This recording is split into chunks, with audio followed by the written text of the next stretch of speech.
वक्त रहता नहीं टिक कर कभी, इसकी फितरत भी आदमी जैसी है। लेकिन कुछ आदमी या कुछ शख्सियत ऐसे होते हैं जो वक्त की मियाद भी बदल देते हैं, मयार भी बदल देते हैं और मिजाज भी बदल देते हैं। बहुत कम ऐसे लोग होते हैं जो अपने आप में एक लेजेंड बन जाते हैं। कैसे ये मुमकिन होता है, आइए जानते हैं ऐसे ही लेजेंड से। अनुपम खेर साहब हमारे साथ है। सर बहुत बहुत स्वागत है आपका। Thank you so much, so wonderfully said. But मैं लेजेंड नहीं हूँ, मैं तो न्यू कमर हूँ। नहीं सर, असली लेजेंड यही समझते हैं सर। अच्छा, चलिए ठीक दे है, आप ऐसा सोचती हैं, मगर मैं ये जो लेजेंड वेटरन थेस्पियन का बोझ लेके नहीं जीना चाहता, क्योंकि उसका ये भी मतलब होता है, मैं आपके जज्बात की कदर करता हूँ, मगर उसका ये भी मतलब होता धीरे धीरे कि अब इन्होंने इतना काम कर लिया, अब ये रिटायर हो जाएं और फिर इनको एक अवार्ड मिल जाए और फिर ये, मगर ऐसा मैं ऐसा ऐसा होने लगा है, ऐसे लोग समझने लगे हैं, आपको लगता है? नहीं, ऐसा एक लेजेंड जो है हर एक के लिए इस्तेमाल किया जाता है। बट मैं आई अंडरस्टैंड, आपने इसके शो से पहले भी जो मुझसे बात कही मेरे बारे में, मुझे बहुत अच्छा लगा। Thank you so much. I think life is beautiful. I think भगवान या जो भी ऊपर वाला है, आप किसी भी नाम से उसको पुकारें, इज़ सो काइंड। और आपको वो अपनी जो काइंडनेस है, उनकी जो काइंडनेस है, उसके लिए हमेशा शुक्रगुजार रहना चाहिए। मैं कंप्लेंट में बिलीव नहीं करता हूँ, बिकॉज कंप्लेंट जो है वो आपको एक फॉल्स इम्प्रेशन देती है इम्पोर्टेंस होने का, कि यार ये ठीक नहीं है। मैंने दो शब्दों का इस्तेमाल पिछले 32-33 साल में कॉन्शियसली नहीं किया, बोर और मूड। मैं आप मेरे शब्दों में कभी इस दो शब्दों को नहीं पाएंगे, क्योंकि आप अपने साथ ज़िंदा हैं, अपने साथ रह रहे हैं, तो आप कैसे बोर हो सकते हैं, आप कैसे मूड में नहीं हो सकते। मूड नहीं है। मैं जिस शहर से आया, छोटा शहर था, मेरे फादर फॉरेस्ट डिपार्टमेंट में क्लर्क थे, और आज मैं आपसे अपनी 523वीं फिल्म के बारे में बात करने बैठा हूँ। 537 फिल्म तक पहुँच चुका हूँ। I am blessed. And also मेरे फादर कहते थे कि दुनिया में सबसे आसान काम है किसी को खुश करना। मैं उसको फॉलो करता हूँ, और I am very happy that God has been kind to me. God has been kind and may he always be, we really wish so. Sir 523वीं फिल्म की जब हम बात करते हैं, हर फिल्म आपकी एक कुछ नया लेकर आती है। हो सकता है कुछ किरदार अलहदा हों जो आपको शायद अब आप सोचते हैं तो बहुत आपको पसंद ना हो उस वक्त, पर लेकिन मैं हर प्राउड हूँ, मैं उन किरदारों के लिए भी प्राउड हूँ, because they are part of my journey. They have made you learn something. हाँ, बुरा काम भी अच्छा ही कुछ सिखाता है। बुरी चीज़ अगर आपके साथ होती है तो वो भी कुछ अच्छे के लिए ही होती है। सॉरी, आप कुछ पूछ रहे थे। तो सर हर किरदार में हमने Anupam Kher as an artist को इवॉल्व होते हुए देखा। बहुत कम, ये भी बहुत बड़ी हकीकत है कि बहुत कम आर्टिस्ट ऐसे हैं जिन्हें हर रंग में ढल जाने का मौका मिलता है। ये सबके साथ नहीं होता है। मौका मिलता भी है तो लोग एक ऐसा प्रीसेट नोशन बना चुके होते हैं कि वो एक तरह से स्टीरियोटाइप करना चाहते हैं अपने जहन में उस आर्टिस्ट को। जी। लिहाजा ये मौका सबको नहीं मिलता है जो आपको मिला है। People accept you, they love you so much in each kind of character. How is this possible? I mean, any special effort you think, or that has been something which is like... Because from a very early age, my father took away the fear of failure from me. fear of failure हमको ordinary बनाता है, because जो fear होता है वो आपको कहता है कि मैं ऐसा काम कर लूँ जिसमें मैं गलत ना हूँ। पर अगर आप सिर्फ गलत नहीं होंगे तो आप ब्रिलियंट भी होंगे, कैसे हो सकते हैं। और मुझे लगता है competency is the biggest enemy of brilliance. तो मैं हर चीज़ को, देखिए जैसे जैसे कहते हैं ना, रबर खींचा है, अगर मेरी कैपेबिलिटी मैं यहीं तक करूँगा क्योंकि मुझे पता है कि रबर जो है यहाँ तक खींचा है तो टूटेगा नहीं, तो मैं कहूँगा कि मैं इतना ही कर लेता हूँ। पर मैं इतना कोशिश करता हूँ कि खींचूँ ताकि वहाँ तक तो पहुँचूँ। तो लोग ऑर्डिनरी हो जाते हैं, मीडियोकर हो जाते हैं, बिकॉज उनके अंदर एक फियर होता है फेलियर का। मेरे अंदर वो नहीं है। मेरे फादर ने बहुत साल पहले कहा था कि failure is an event, never a person.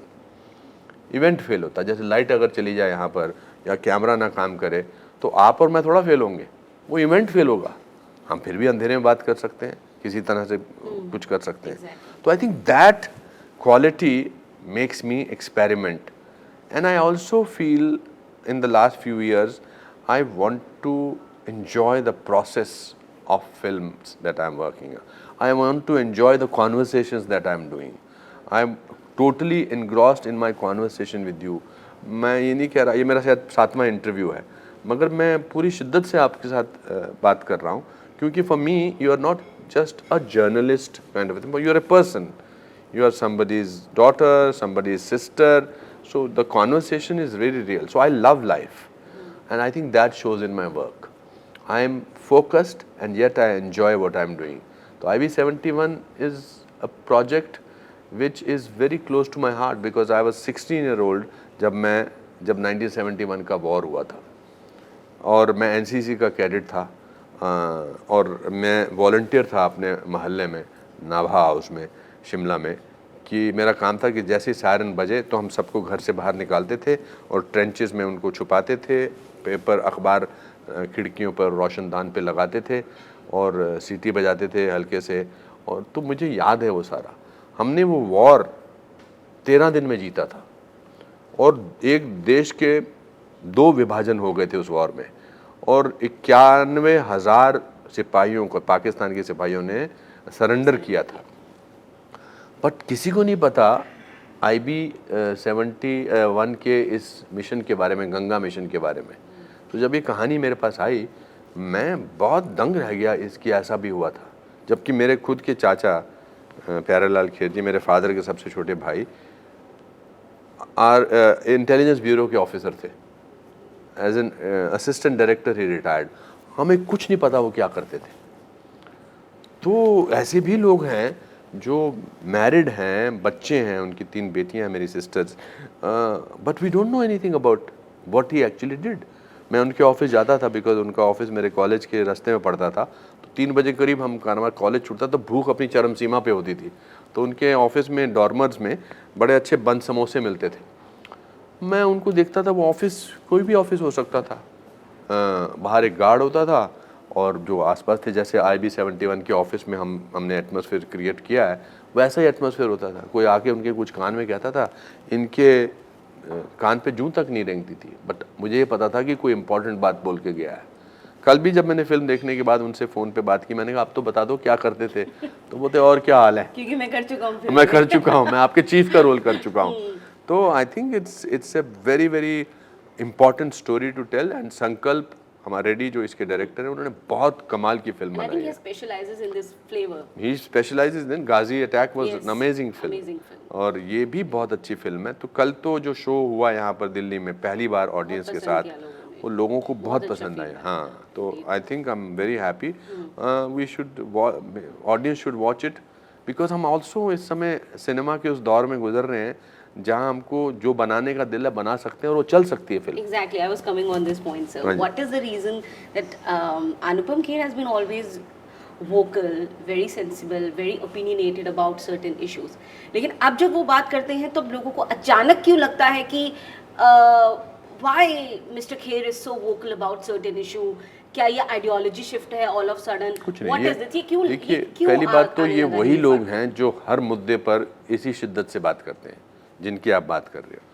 आप वो उनके चेहरे इतने स्टीरियोटाइप हो गए हैं कि आपको वो प्लेकार्ड लेकर प्रोपेगेंडा का, एजेंडा का, चाहे वो शाहीन बाग के बाहर हों, चाहे वो CA के उसमें हों, चाहे वो कहीं और मुद्दे पर, वही चेहरे नज़र आते हैं। चाहे वो केरला स्टोरी के बारे में बोल रहे हैं, तो अब वो रिडंडेंट हो गए हैं मेरे हिसाब से, because you can not make everything which does not suit your agenda. In fact those people have agenda.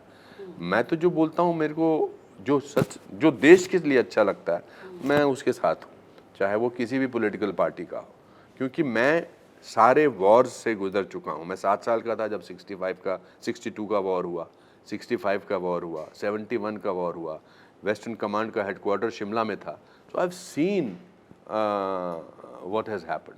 वो अभी इम्पोर्टेंट ही नहीं रहा। मैं पहले उनके बारे में फिर भी सोचता था, अपसेट होता था, अब नहीं होता। अब तो मुझे लगता है अरे यार, ये अपसेट नहीं हुए हैं तो इसका मतलब हमने कुछ गलत तो नहीं बना दिया है। लेकिन सर, पहले इंडस्ट्री भी काफ़ी सहिष्णु थी, वहाँ कई आइडियोलॉजीज़ को या फिर कई ओपिनियंस को बहुत रिस्पेक्ट दी जाती थी। They used to evolve together and grow together and be together even if people have different opinion. अब क्या कहीं कुछ फ़र्क समझ में आता है कि अब अगर Now we have social media platforms.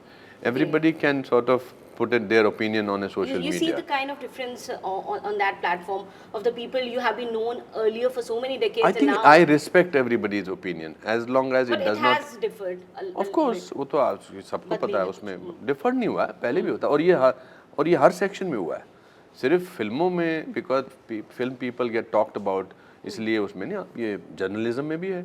आपको पता है कि वो जर्नलिज्म के कुछ जर्नलिस्ट कहाँ पर हैं, किससे जुड़े हुए हैं, ये ऑफिसेज में भी हैं, ये दुनिया के हर हमारे देश के हर विभाग में है, फिल्मों में ही नहीं है सिर्फ ये you know that people because people are opinionated, people want to talk about it. लेकिन आपको लगता है ये अब वक्त है जब वो मुद्दे, जैसे हम 50 साल के बाद आज वो मुद्दा देख रहे हैं IB 71 Yeah, में, when there is a जिसके film बारे में being लोग made, जानते नहीं थे। yeah, when there is a film being made which is about the country's truth, ये कोई किसी की मनगढ़ंत बात तो नहीं है। कश्मीर फाइल्स किसी की मनगढ़ंत बात नहीं थी।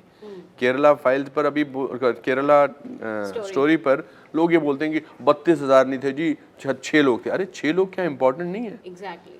चलिए आप कितने कमज़ोर तरीके से अपना बयान देना चाहते हैं कि जी 32,000 नहीं थे।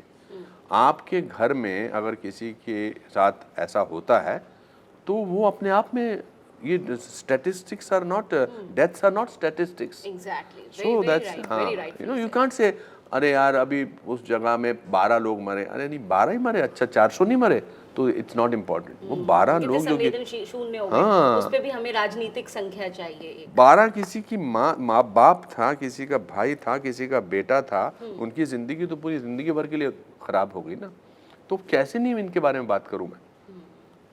It's very important to expose this people, क्योंकि मैं तो सत्य के मार्ग पर हूँ, असत्य के मार्ग पे उनको नए नए तरीके ढूंढने पड़ते हैं।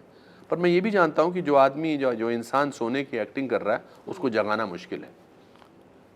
यू नो, वो एक्टिंग कर रहा है, मैं सो रहा हूँ, उसको आप जगा ही नहीं सकते, 4 दिन तक लगे रहो, क्योंकि वो तो एक्टिंग कर रहा है सोने की।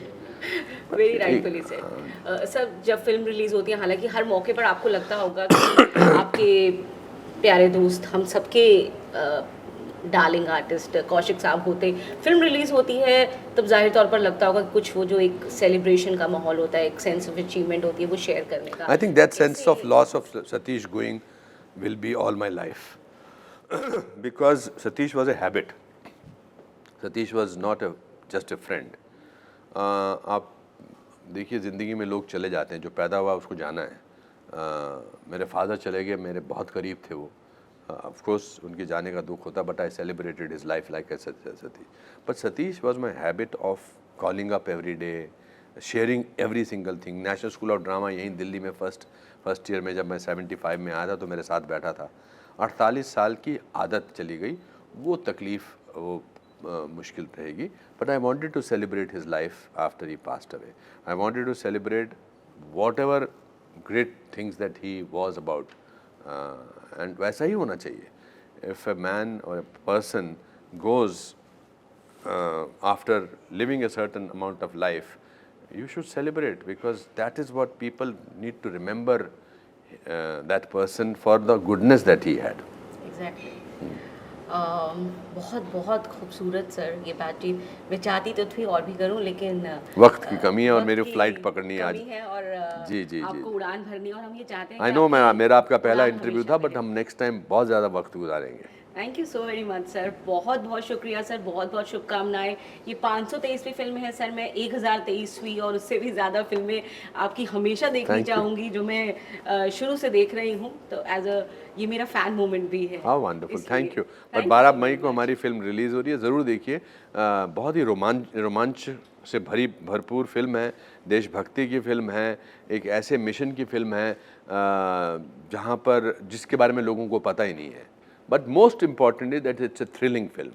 यू विल रियली जिसको कहते हैं ना, पैसा वसूल होगा, और आपको उन लोगों को सैल्यूट करने का भी मौका मिलेगा जिसकी वजह से आज हम देश में, आज़ाद देश में सांस ले रहे हैं। बिल्कुल, ऐसी खूबसूरत फिल्में बहुत कम आती हैं सच्ची कहानियों पर, जिन्हें इतना खूबसूरत, रियलिस्टिक और बहुत ही बैलेंस्ड ट्रीटमेंट दिया जाता है। कोई वजह नहीं है कि आप IB 71 नहीं देखें, तो ज़रूर देखिए। और बहुत बहुत शुक्रिया सर इस बातचीत के लिए। Thank you so much.